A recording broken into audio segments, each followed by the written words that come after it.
Assalamualaikum warahmatullahi wabarakatuh. Selamat pagi menjelang siang. Sebelumnya kita dari kelompok 6 ingin mempresentasikan tentang employee testing and selection. Sebelumnya kita perkenalkan, nama saya Tina Surantoro, FPN 24 Saya tidak pernah lalu dengan NPM 2420023. Saya Andika Dino Pratama dengan NPM 2520023. Saya Kristi Wijaya dengan NPM 24000. Baik, apa itu employee testing and selection? Employee testing and selection adalah proses penting dalam sumber daya manusia yang bertujuan untuk memilih kandidat terbaik bagi suatu posisi pekerjaan. Employee testing merujuk pada pemberian berbagai jenis tugas ataupun karakter, kemampuan, keterampilan dan calon karyawan. Sedangkan selection merupakan tahap pengambilan keputusan untuk menentukan kandidat yang paling sesuai berdasarkan hasil tes dan kriteria yang ditetapkan.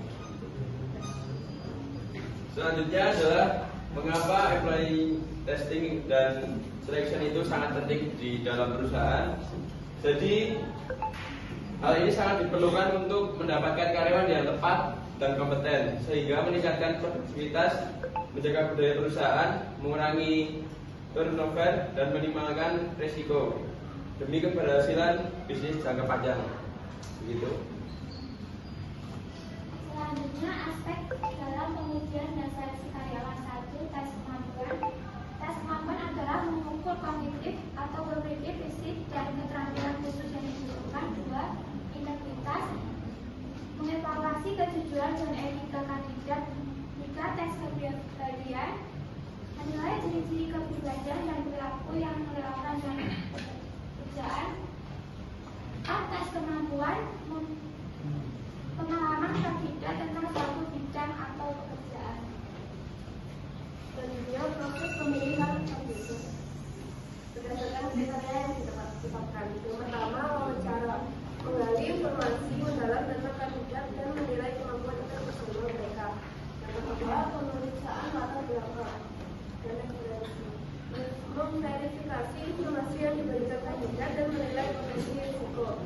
Yang ketiga, simulasi atau contoh kerja, mengharuskan kandidat melakukan tugas pekerjaan tertentu untuk menilai kemampuan mereka dalam praktik. Yang keempat, pemeriksaan medis, menilai kondisi kesehatan kandidat untuk memastikan kesesuaian dengan tuntutan fisik pekerjaan. Selanjutnya ada metode seleksi.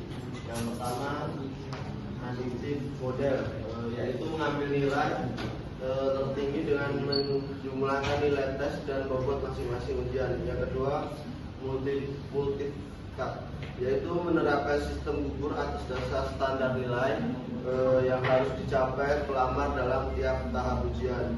Yang ketiga, profil matching, yaitu dengan menetapkan nilai ideal yang harus dicapai tiap-tiap pelamar.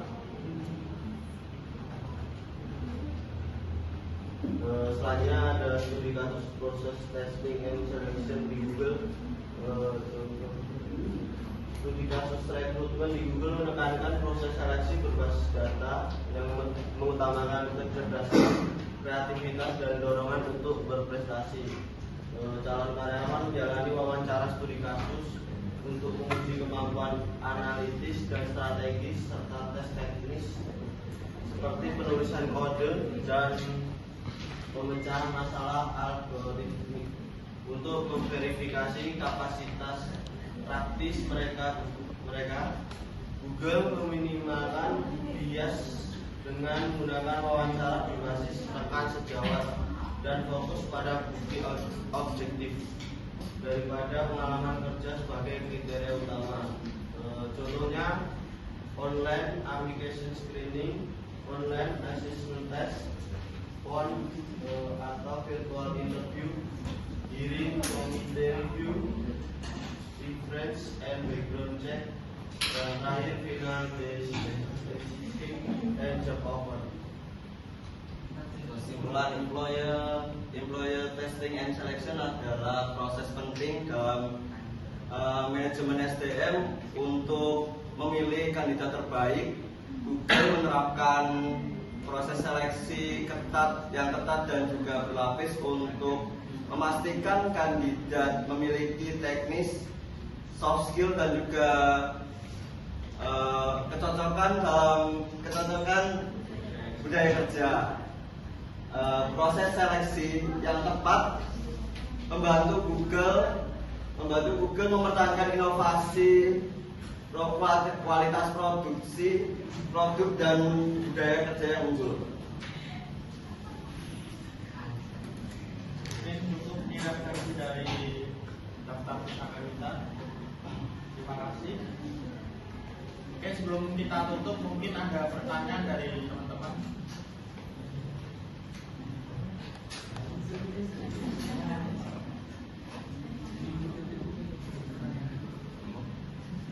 Boleh buat teman-teman yang mau bertanya sebelum kita tutup. Tidak ada yang bertanya? Tidak bertanya kan? Oke, terima kasih baik untuk presentasi pada hari ini. Karena tidak ada yang bertanya, mungkin cukup udah pada paham ya tentang studi kasus Google dan lain-lain. Sebelum mungkin cukup saya tutup. Kalau ada salah dan salah kata mohon maaf. Wassalamualaikum warahmatullahi wabarakatuh. Waalaikumsalam.